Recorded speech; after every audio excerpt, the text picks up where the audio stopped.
Started. What's up, everyone? I'm here. No videos this week.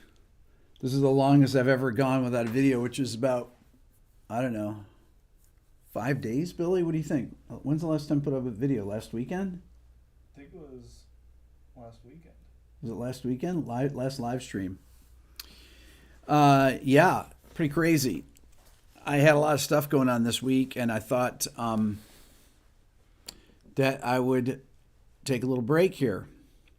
I got some new things coming up this week. I have my show in New York on Wednesday. For those of you that are coming, the doors open at 7, and the show starts at 8. It's at the Gramercy Theater. It's sold out. Been sold out for a couple weeks now, but really excited to see everyone there. I just judged a competition at Georgia Tech over the last 2 days, so I've been busy doing that. It was the Guthman Musical Instrument Competition, which I have a, hey Peter, which I have a video coming on that. And I have another video with one of my YouTuber friends coming out this week that I haven't done a video with in a long time that most of you probably follow also. So I'm going to extend the sale. I got a lot of emails today that people that missed the bundle sale that we ended yesterday or the day before, and I'm going to extend it as of right now through March 15th. So that's through Tuesday from today. So $99 for all of my educational products, my Beato book, the ear training program, quick lessons, and my 90 PDF bundle. That's everything for the price of less than my ear training course. Or as I like to say, you can get all 4 of my educational products for the cost of 2 guitar lessons, basically, these days, right? Okay. So I've been listening to a lot of Rush lately, and I first started listening to Rush in about 1974 or so. And I was a big fan of the early records. 2112 was kind of a game changer, though, stylistically, what the band was doing. But for me, when I go back historically, obviously the records in the 80s were probably their most popular records. Spirit of the Radio, but I'm thinking, like, what is the best Rush song? Not the best Rush record. I was a huge fan of Hemispheres. That came out in 1978, right? And that record influenced me because of a lot of Alex Lifeson's guitar work on it. There was, I think, more than Permanent Waves. There was a Rush's peak to me, as far as the blend between rock and using synthesizers. Obviously, when the 80s happened, Rush used synthesizers in the 70s. Okay, so on A Farewell to Kings, you really started to hear things. And to me, my favorite piece of Rush's is actually from A Farewell to Kings. And it's the song Xanadu. I'm going to read what Neil Peart said about it. It's a fantasy-inspired song that Peart described as the most complex and multi-textural piece we have ever attempted at the time of the recording. The opening line is taken from the poem Kubla Khan by Samuel Taylor Coleridge. Initially, Peart had the idea based on Citizen Kane before he found Coleridge's poem, the lines of which etched like a burning image in my head. On the day of recording the song, Rush initially played a run through of the track to gauge the balance and tone that the microphones were picking up. They performed it a second time once the equipment was set up, and that was the final take. And I want to listen to the song. I want to talk about it. This song came on a radio station when I was in, so it came out in 1977. So I was 15. And Xanadu came on the radio. Now, I was a huge Rush fan already. Being from Rochester, New York, and Rush being from Toronto, there was kind of a natural affinity for people from upstate New York to love Rush. Rush really got their start, or got a foothold in the United States amongst the cities that bordered Lake Ontario, Lake Erie, that you would, I guess, have called the Rust Belt at the time, or became the Rust Belt. Rochester was a huge town for Rush. As a matter of fact, we had I think at first when they came out, we always thought Rush was bigger than they were, and then the rest of the world caught on. To us, Rush was massively big. Worldwide band is like Led Zeppelin or something. They were just huge. But it wasn't until the 80s, till MTV, till some of the later records that they became a worldwide phenomenon, right? But I want to tell you why Xanadu. I want to listen to Xanadu and tell you why I agree with Neil when he said it's one of their most ambitious. What was his quote here? He says the most complex and multi-textural piece we have ever attempted. Now, if you play along with the track, the track is slightly sharp, which leads me to believe that it's probably sped up a couple. I mean, it's just a little bit sharp from E. It's probably about, I'd say, 445 or so, which gives it, even without perfect pitch, I think it gives it a brightness. It gives a brightness to the tone, an edge to the tone. When you're listening to it, think about that. See if you notice this at all. Because it's in E, right? See if you notice a brightness and think about it that way. Okay, let's take it from the top here, and I'm going to talk about each part. Here it is. Starts out with a great square wave synth. Moog. And bird sounds.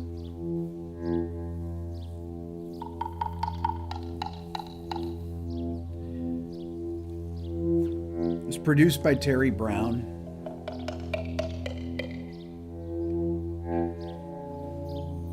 It was recorded in Rockfield, Wales.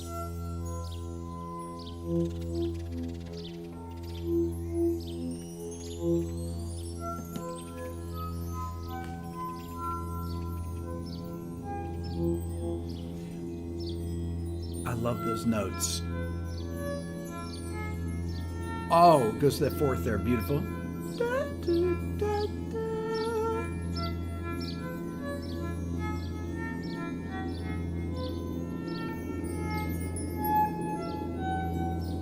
And it's almost like like he's improvising right here.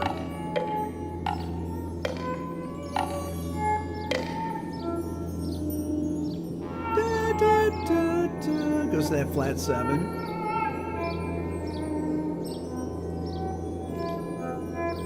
Then, okay, he goes bum bum bum bum bum bum, and then he goes into that figure right there.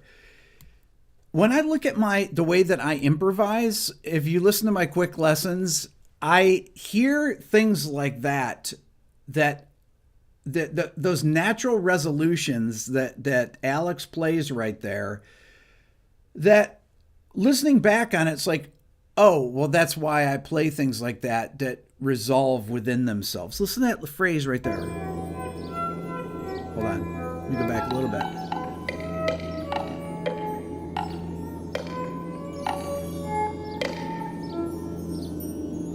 Then, right here. Then.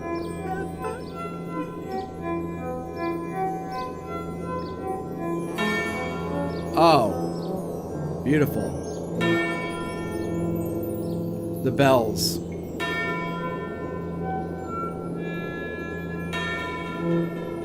Oh, Doppler. Listen to the panning of it too. And then this lick's in 7.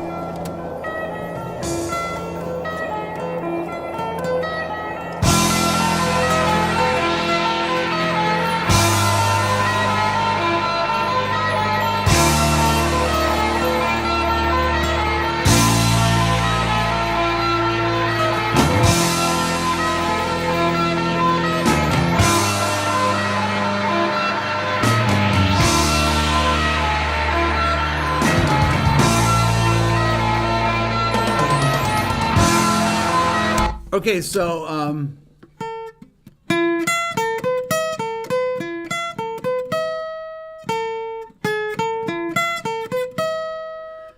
this lick is in 7. I just love that it uses that major 7th. But what's cool about it are the chords that are going under it. So it starts out.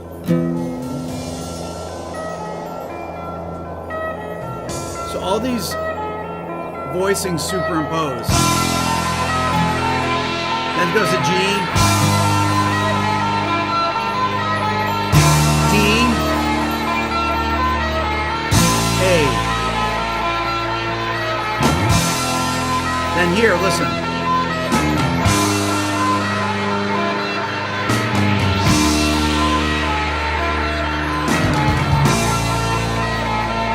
Drums. Woo!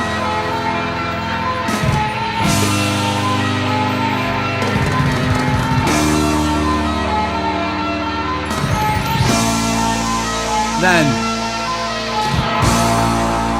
okay, let's talk about those fills that Neil's doing. These were the first.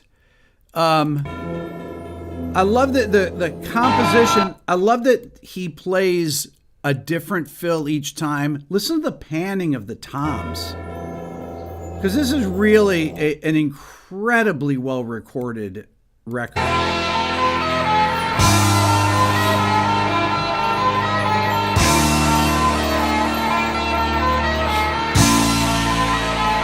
Then, I love that flam there. Goes right with the bass.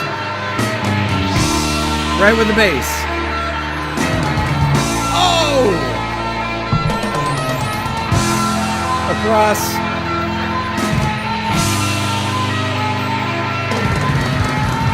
Woo! Then.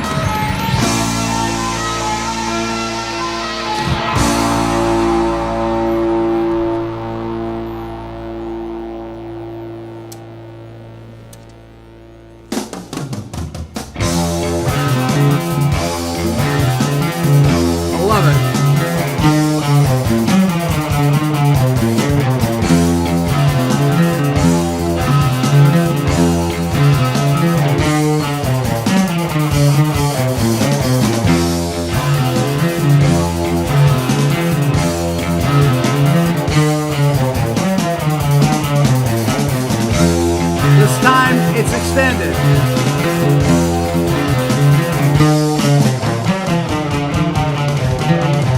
Okay. The extended one.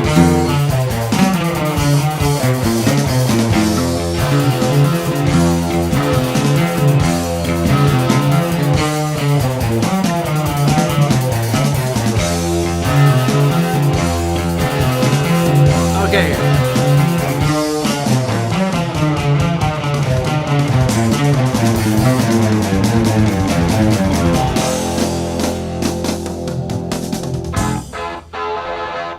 Let's talk about the drum fills just in this part. I mean, this thing is just a masterpiece in arrangements.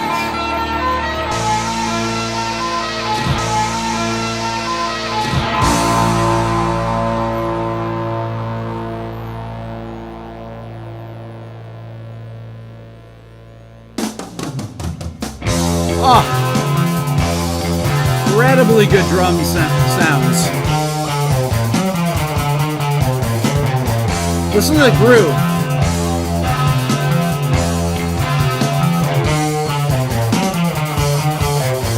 Oh!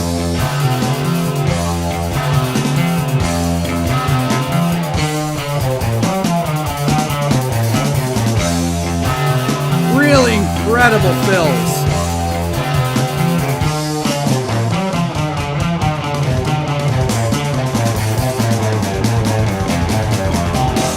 I mean, that fill there is incredible, right?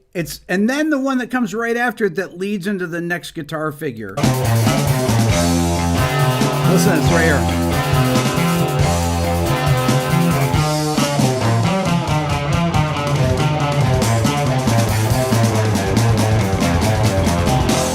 Right here.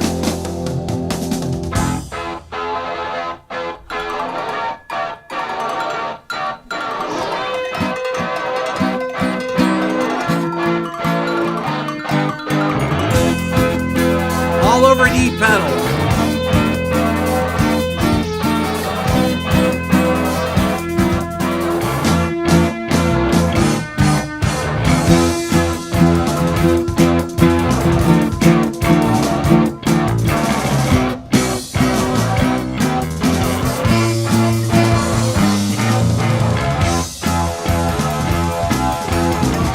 Okay. Okay, check out what Getty's playing here. Listen to this is so subtle, and I wish I had the tracks for this, right? I don't have the track for this. I don't know if anybody, I've never seen them anywhere. But Getty's slide, just when he slides right here. That. I mean, it's like he just digs in.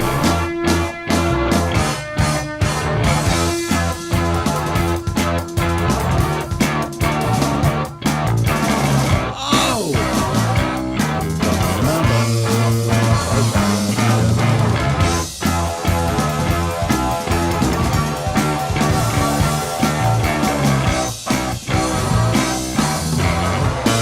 Beautiful. And then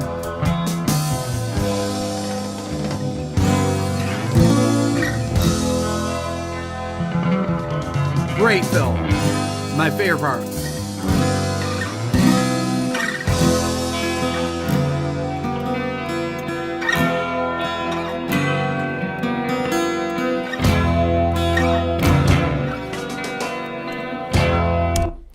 So I've talked about this before, that a lot of the chord voicings Alex Lifeson did really influenced me because of his use of open strings. Those kind of chords, those are really the first time that I heard those kind of chords, right? When he's going.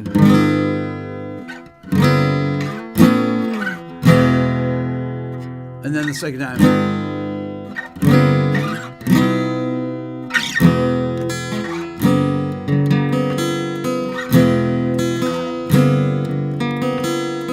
I just love those chords. This chord here, this B. This wasn't necessarily the first time I had heard this chord, but in rock, the only person I ever heard use that chord before this is John Denver, believe it or not, on the song Eagle and the Hawk, if you guys remember that from the early 70s. John Denver there's a song called The Eagle and the Hawk that he uses that chord progression. I'm going to do a breakdown of that song one time. And these kind of voicings are also used on the Hemispheres records. I think it's on Cygnus X1. He uses these same kind of chord voices, the open strings. Now, obviously, this chord would be like a G6, but this is F sharp 7 with a fourth and third together, and this is B major add 4, right? Because you have the major 4 and the sus 4 together. You have the major third and the fourth together, right next to each other. And then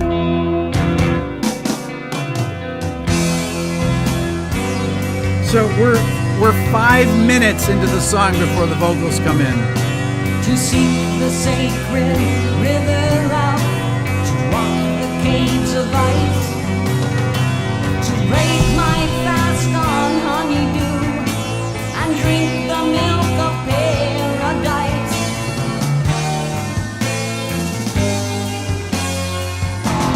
Okay, right there. I love that. How he to seek the sacred river out, to walk the caves of ice, to break my fast on honeydew, and drink the milk of paradise.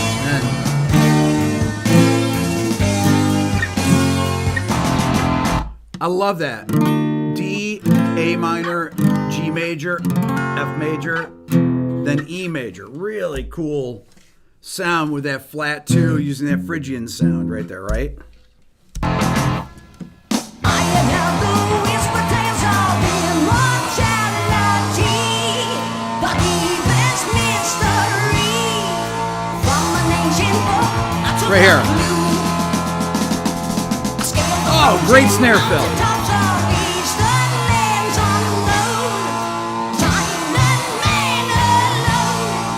And then here, right here.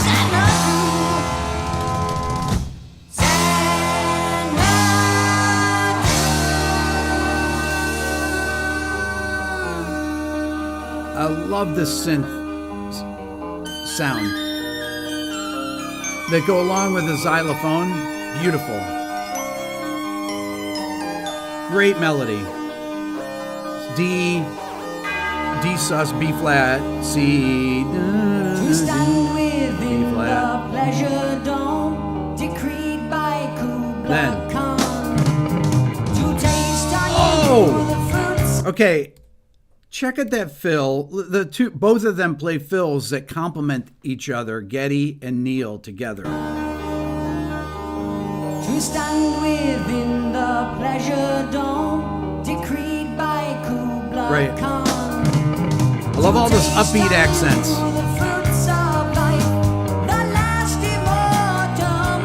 Great melody, and then it goes up, and then one level higher, and then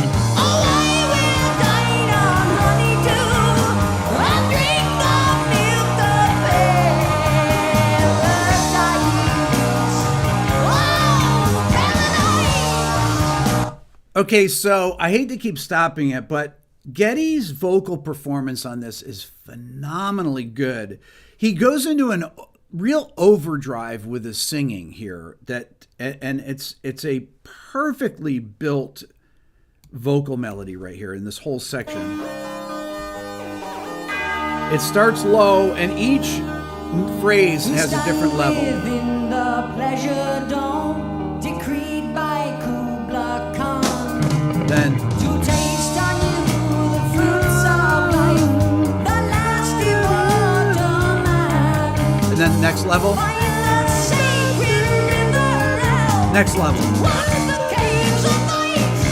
then Oh, I will Then he- dine full on voice. honeydew, and drink the milk of then paradise. Oh, paradise.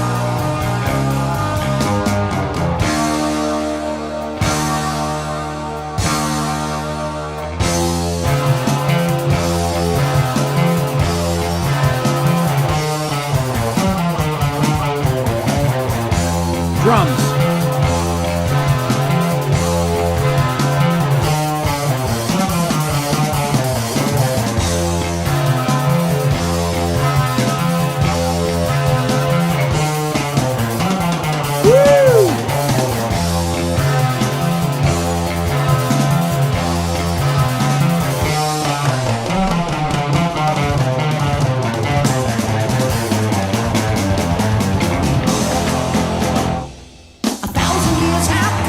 Okay, that fill there is unreal. It just never stops. That's why you need 100 drums.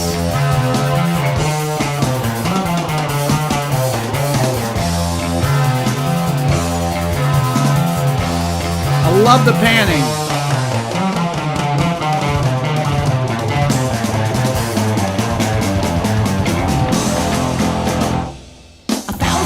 Great reverb there.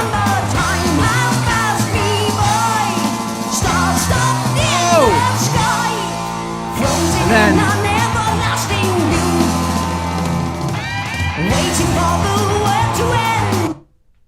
let's hear that. Listen. I love the fill into that.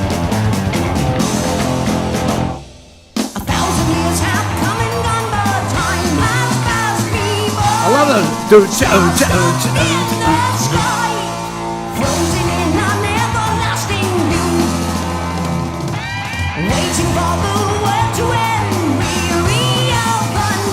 Getty's doubling.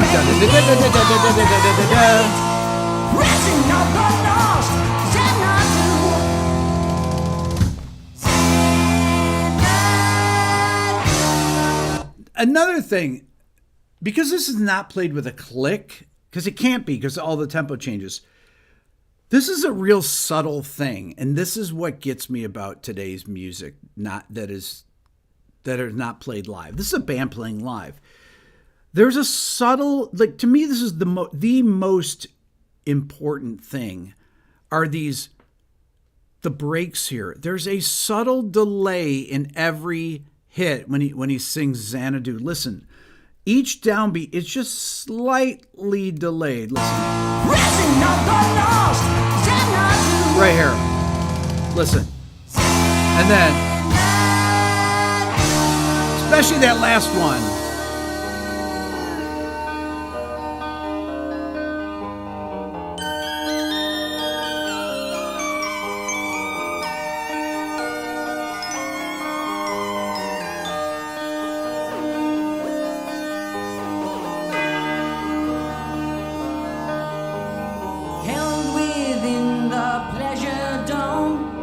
Here we go. I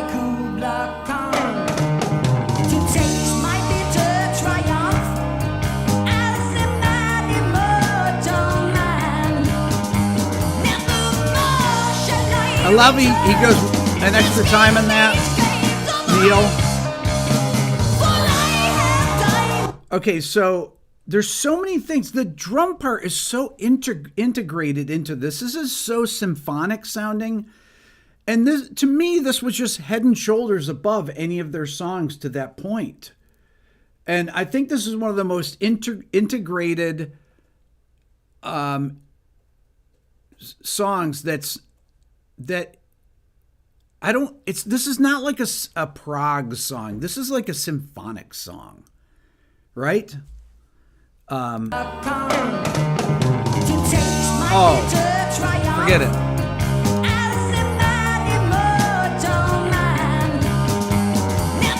Love it.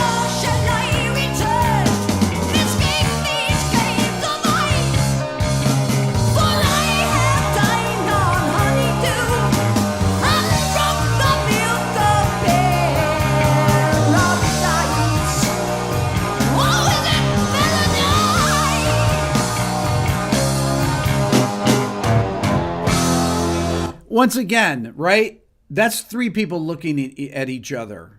There's no way you could do that break like that without that. This is, once again, the benefits of people playing live. While I have everybody on, I just want to remind you, if you didn't tune in at the beginning, I'm continuing my sale. I stopped it yesterday of all my educational things, my Beato book, my ear training course, my quick lessons, and my 90 PDFs, all together for $99.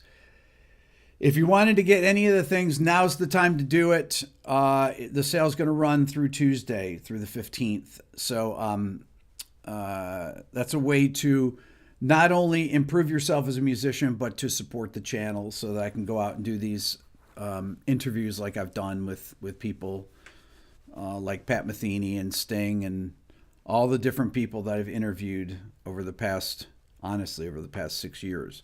But especially these bigger interviews. Let's continue on here. Oh, and it's beatobundle.com. That's where you go for it. You can find it. And Aaron is pasting it here in the comments.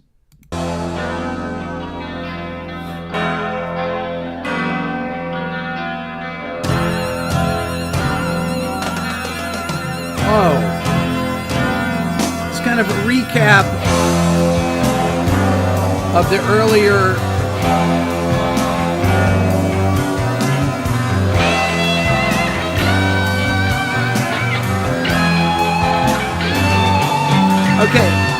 Okay, so that note of Alex's, right, is such a weird note. It is such a weird note, and it works so perfectly, but it is so dissonant against the chords. Listen to that, right? Then, right here.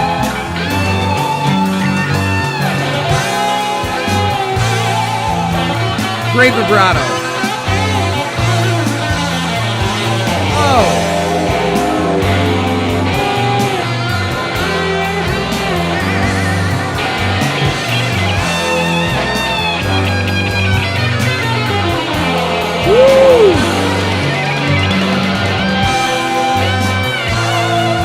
I love it that Alex is playing blues over this. This is what's incredible, right? He makes blues work over this progression.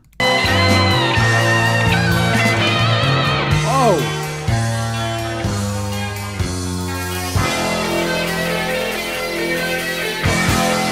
Back to the intro, but with heavy guitar.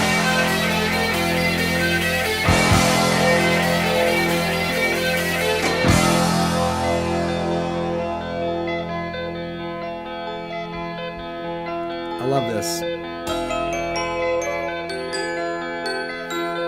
Beautiful.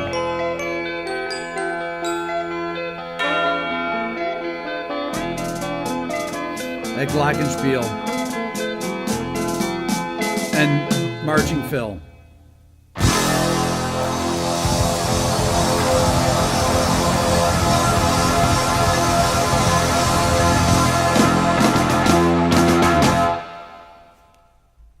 Wow. I mean, that's really that is that's a symphonic. That's symphonic rock there. And I'd never heard anything like that at that time. That I remember hearing that on the radio and I was like, is this Rush's? I mean, I knew it was Rush, right? But it's so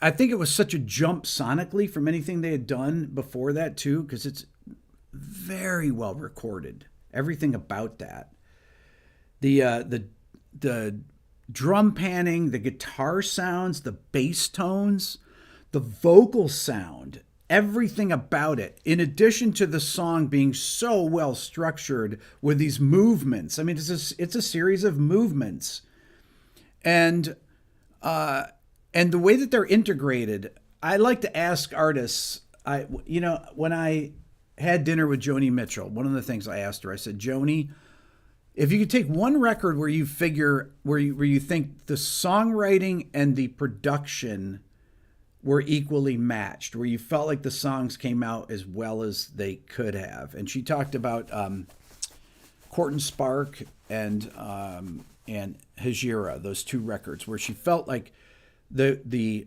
songwriting and production were fully realized.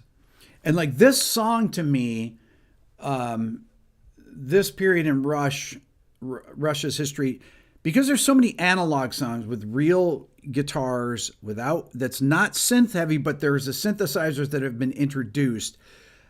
I always felt like this was kind of the perfect blend. This era was the perfect blend of synthesized, because synthesizers were really new then at the time.